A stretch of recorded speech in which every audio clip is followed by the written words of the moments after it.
Like it? Sure. Alright.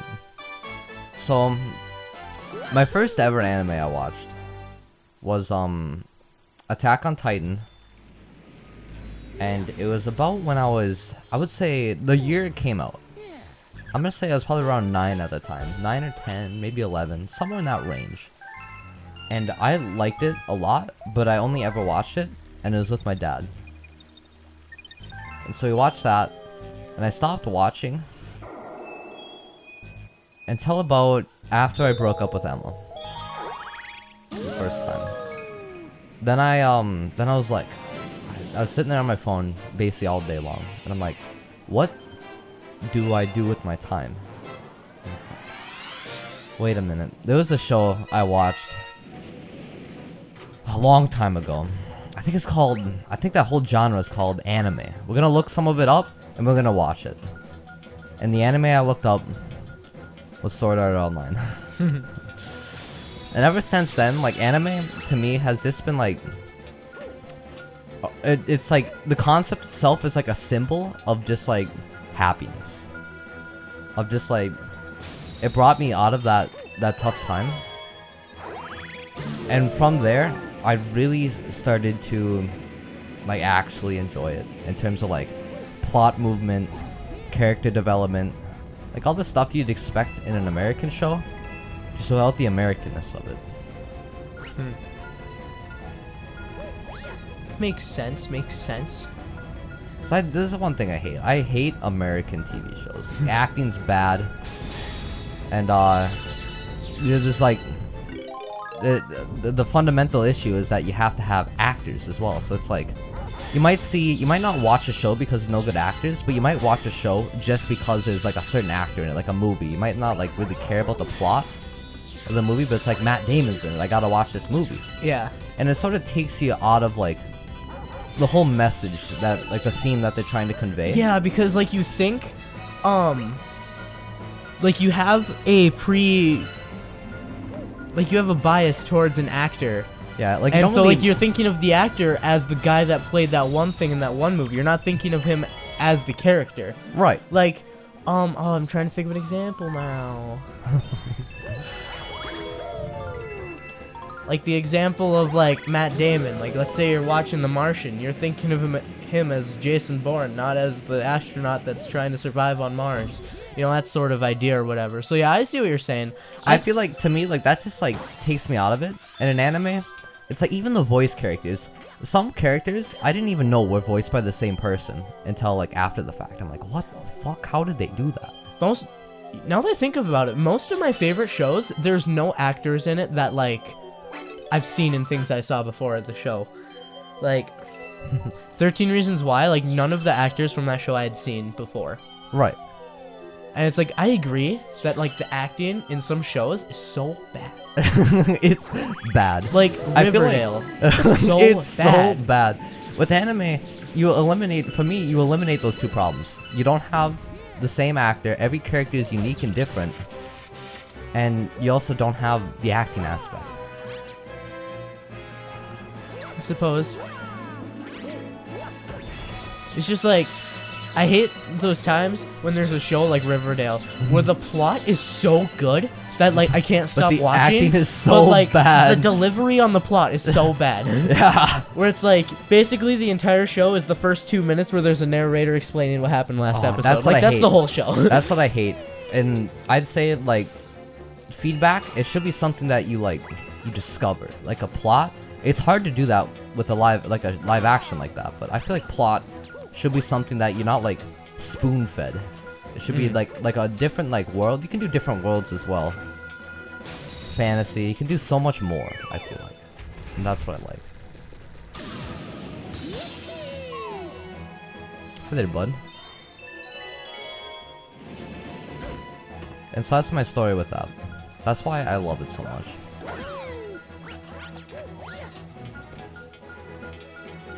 And it'll always be a part of me. Just because the shows are... they're good.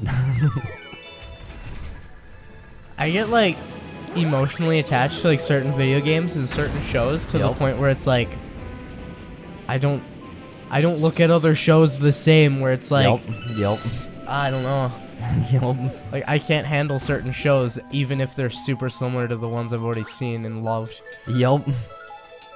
Oh, that's so true. I really like Stranger Things. Stranger Things is one of my favorite shows. Not necessarily because it's, like, emotional, because it's not a very super emotional show, but it's just, like, the action and the plot. I just love it. It's great. But, like, 13 Reasons Why, like, I've never cried at something fake that much in my entire life, and I don't think I ever will. That is real. Like, thinking back on it, like, normal people probably had a normal person reaction to it, but, like, there's so many events that happened in the last episode of the second season that I linked up with certain events in my life that was like... Oh, I love it when that happens, just because you have a connection with the show. Yeah, and it's like, in the span of 50 or so minutes that the last episode was, I cried 6 times. And, like, not a normal person crying, like, I'm gonna die crying. Yep. And I remember the day I watched it, because it was, like, 10 in the morning that I watched it, 90 degrees outside, and, like, I melt. Like, my melting point is, like, 75. I can't handle, like, anything over 75. It's 75 is, like, cold. Like, 75 to me is, like... It's really warm and I want to stay inside. But after watching that, I could not stay inside because I was like... I was not okay. Like, I had to go outside. So I went for a bike ride. And I was so, like, wanting to get my mind off of what I just watched that I'm biking super hard around town, 90 degrees. I'm fucking melting. I go home, chug a whole bottle of water, and I go back outside and I start doing it again. And it was just... It was a terrible time, but it was a good time because, like, I experienced that. Like, it's my favorite show, but watching the last episode of the second season was by no means, like, enjoyable for me. And then I remember that night, because my mom and I both watched it, but we weren't watching it, like, together or anything. And I was going to bed for work, I think, and maybe we were still in school. Either way, I had to get up early in the morning, like 6 or so. I was going to bed at 10, and I'm laying in my bed because, like, I don't listen to anything or anything when I go to bed, so I'm listening to what's going on in the living room.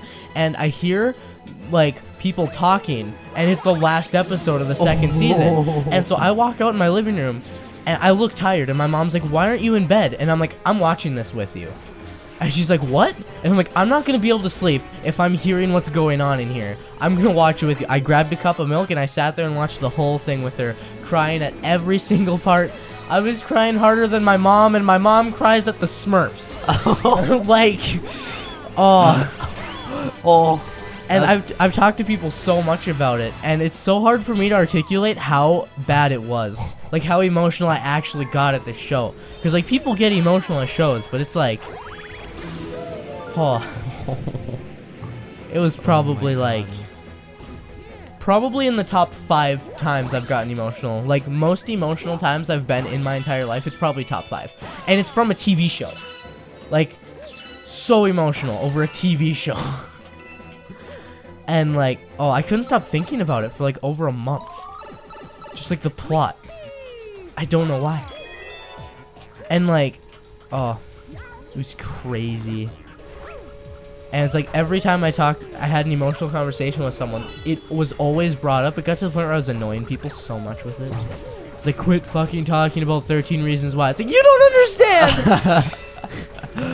It's like a traumatic experience. It might be just watching a TV show for you, but it's watching actual people die for me. Oh my god. A character dies in the show and a little piece of me dies. That is bad. Or good. It's like watching the funeral in the show is like watching certain funerals for certain emotions I've felt in my life. So it's like watching a person move on from someone that died was like, I sympathized with it because it was like me moving on from feelings that I felt. Like, it was really intense stuff. And like, I've never watched a show and it's like, it's making me want to watch it. It's not that good. No? Like, like, overall, it's not that good. It just hit me in all the right places so well. And it's like the first season, in my opinion, was so good, and the second season just ruined a lot of stuff. It was so bad. But the last episode of the second season was just like, oh. And you know, part of that show is also another reason how I found the motivation to get into another relationship, because like I said, certain parts of the episode or whatever, I was linking with certain parts of my life, and there was a scene where all sorts of sad shit was happening, and I kind of like linked it to my emotions towards like past relationship or whatever, and I was like, man, and I kind of used it to move on in a way. So it was fancy. Oh. And so 13 Reasons Why is probably another reason why I'm with Katie now. I could probably come up with like hundreds. But like... Hundreds? Let's hear a couple. Let's hear cool. 5. Well, it's like... I was... Like I said, I spent like a week thinking of like if I was ready to get into another relationship or whatever. And there's so many things I thought about. The final thought was like, how would I feel if she got into another relationship? But there was so much stuff that contributed to that before. Like 13 Reasons Why. Like the plot of the show. Like... I don't know, just kind of like moved my emotions into a different direction, and it was really effective. And then there was like, I don't know, all sorts of stuff. I can't think of any right now, but there was a lot of reasons. Like getting myself mentally prepared for a relationship was not difficult, but it was a lot. It was a lot to take in really fast. There was a lot of thoughts going through my head really, like, super fast.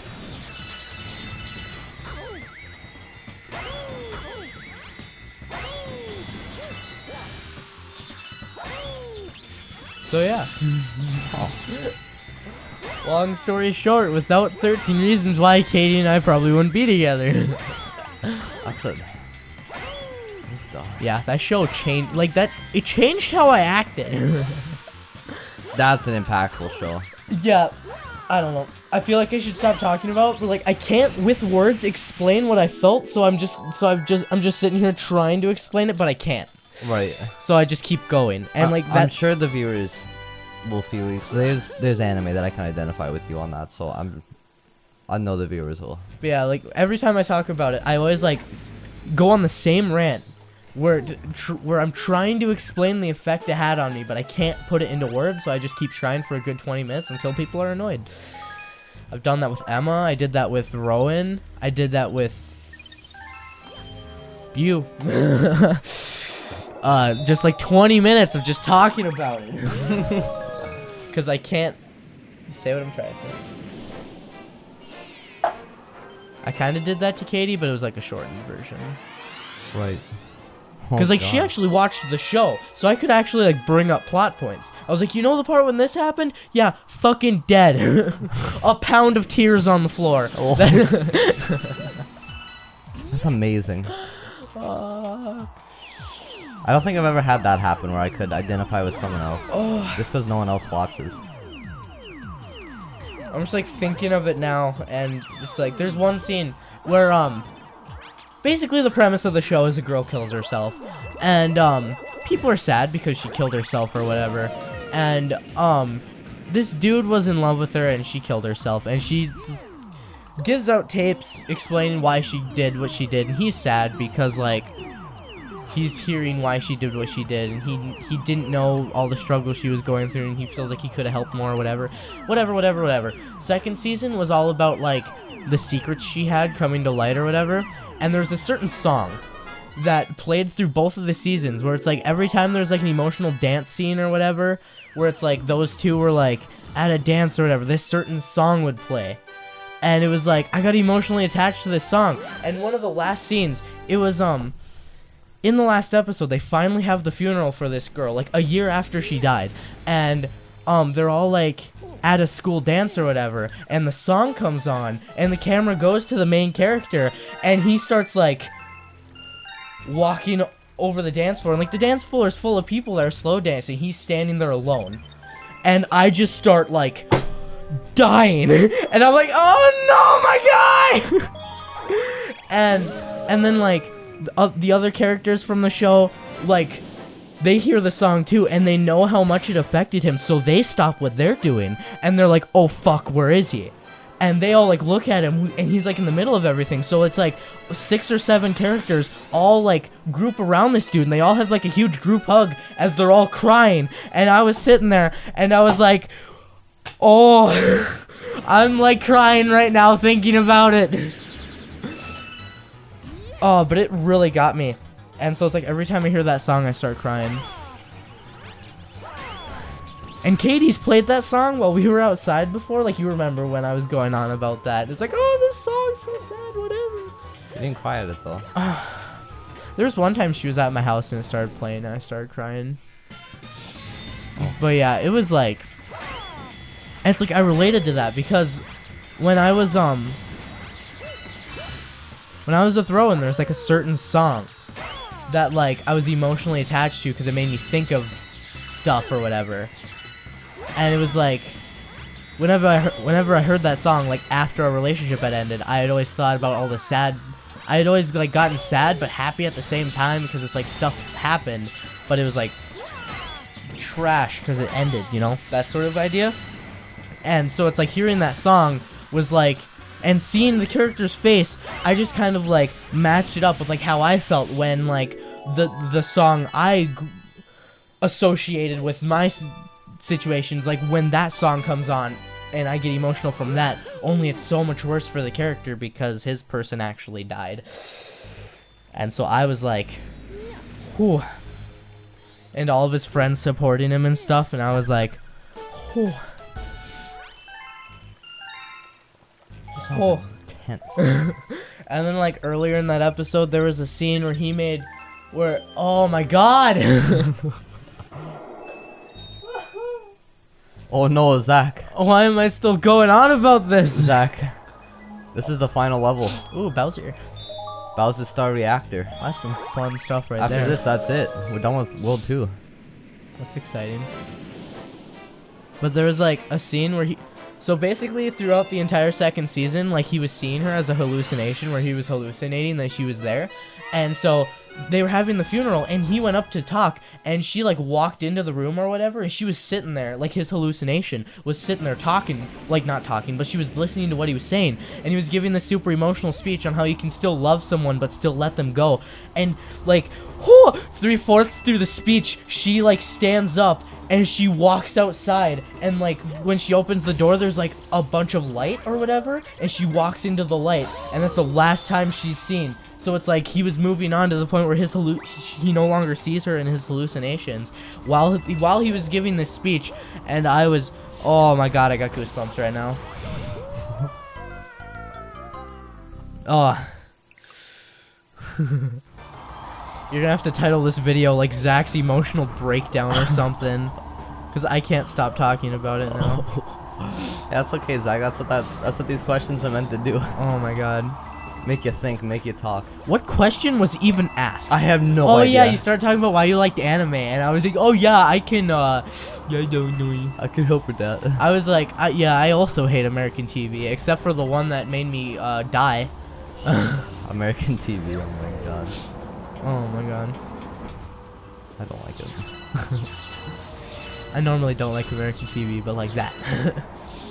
I started to hate The Walking Dead as well. I really don't like it. You don't like The Walking Dead? I actually enjoy The Walking Dead. It's like... It's not the acting part, it's just like... It's time to stop. There's too much of it for me. It's season 9. Yeah. The episodes are too long. It's like the plot flows well for me, but it still seems like things drag on too much. Where it's like, I love the directions that the plots take. Or like, I love the direction the plot takes, but it just seems a little bit much. Where it's like seasons 7 and 8 were amazing. Like, I loved them. Yeah. But it's like 4 through 6 was just like... Yeah. It's just there. Like season 7, it was like it was leading up to something. And then season 8 is like what that was leading up to. So season 9 is a completely new story arc, which I don't like. That it's like a completely new thing. But it's like, the infection is evolving and walkers can talk now? And I'm just sitting here spoiler, like... spoiler! That's some potential, like, huge plot points. Like, if they do the right thing with that, it can... be my favorite show. That's a good point, actually. Like, if they do it right, which part of me thinks that they're not going to do it right, because it seems like one of those things that would be really hard to do right. But it's like, having that as one of the major plot points creates so much potential for the show. Like, oh my god. It can get so good. And I've noticed that, since I watched 13 Reasons Why, I don't cry at TV as easily as much. I used to cry at TV fairly easily. I haven't, like, cried at TV at all. Fuck you.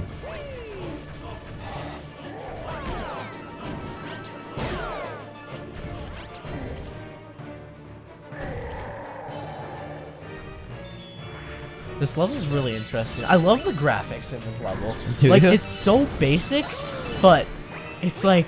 Hey, basics I not always I bad. don't know, I like it. Fucking Elder Scrolls 4 Oblivion, basic is best. Like, those graphics, like, didn't look... Like, textures were bad. But it was so vibrant. But it's just like the, I don't know, the stars and the way everything flows together in this is great. Ouch! Holy shit, fuck. His fucking gun is... He is ass raping you. It's fine, I only lost 2 lives. Come here. So do you need to grab his tail? Basically, he needs to slam on that, and lava comes out, because it's like a lava planet. Okay. Then he comes around with a burnt tail, except I fucked it up this time. Then he spins around, you have to hit him, and then hit him again. And it looks like one more time. There we go. Huh. And as that goes on, like, this level will get, like, these boss fights will get harder and harder. Is it basically the same concept for all of them? It's just harder? Yeah, and, like, a couple more mechanics are added. Smash or pass Bowser. Well, Mully's in big form, pass. Either I wouldn't do enough, I wouldn't make a dent, he wouldn't feel anything, or he would, like, Make split me you in feel a little bit too much. He'd split me in half. That's understandable. Also can't cheat, so... Cheating's have to fine. pass. Emma would forgive you. If it was Bowser, be like, hey, I was able to wouldn't- fucking animate a character. How did you do that? I don't even know. Yeah, I wouldn't forgive her if it was a, like... I wouldn't forgive her no matter who it was, so... Not a celebrity? No, I would not. I've had this conversation with Katie, and her and I would forgive each other for celebrities. I don't view it any differently. It's another dude.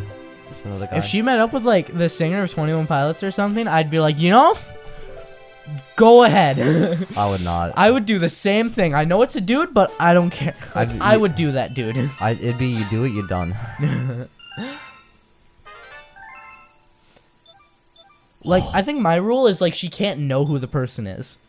Unless, obviously, it's a famous person. Like, it has to be one of the first times she's met them. Because it's like, if she knows who the person is, she might get, like, a connection to them. And then it's not okay. But it's like, hey, I just met you for the first time. I've been following you on the internet for 10 years. But let's fuck. It'll be fine. So glad I don't think the way you do. Well, it's like, I don't know. Just thinking about it, it's like, if I met, like, some supermodel and like, I had the opportunity, but I had to say no, that would be awful. That'd be... What do you mean? You have Katie. That'd not be awful. Well, I mean, I suppose that makes sense, but, like, That's the way I think about it. Katie and I don't do anything, so it's like, Yeah, not yet. yeah, not yet. Well, once we get to that point, maybe the rules will change a little bit. But, like, as of right now, she'd forgive me. Because it's like... I don't know. I don't know, Zach. Oh, God. That's it, boys. Look at that. We did World 2. I was so distracted by talking about myself, I didn't even notice progress was being made in the game. I was like, I wonder if Zach's actually, like, seeing what's happening right now. Like, I paid attention a little bit for the Bowser part, but as soon as I started talking about 13 Reasons Why, my brain shut off. And, like, as I was talking about it, I was replaying the scenes in my head and crying. Thank you for joining us. The place has gotten a little brighter. Thank you for listening to my, Spiel. Thanks for watching this Mario Galaxy. It was interesting to see more into Zack's life. Come back Friday for a new Beaver Boys video. We hope to see you then.